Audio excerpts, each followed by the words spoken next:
ఇదైతే మన బ్రేకర్ బండి. పొద్దుగా అయితే పనికి అయితే పంపించినాం.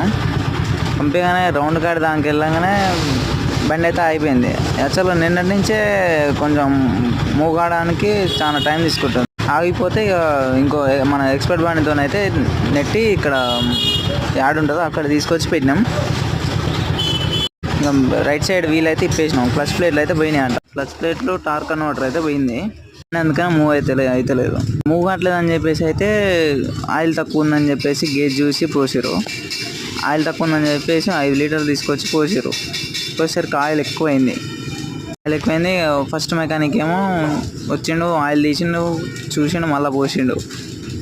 రెండో మెకానిక్ని పిలిచి ఇక్కడ గేర్ బాక్స్, క్లచ్ ప్లేట్లు అన్నీ ఇప్పినాం. కన్వర్టర్ అయితే రేపు విజయవాడ తీసుకొని వెళ్ళాలి. అయితే గేర్ బాక్స్ ఇప్పుతుంది మొత్తం. దానికి తీసేసి మొత్తం పాటలు మొత్తం కడిగి క్లచ్ ప్లేట్లు అయితే ఇట్ అయిపోయినాయి. మొత్తం మాడిపోయినాయి.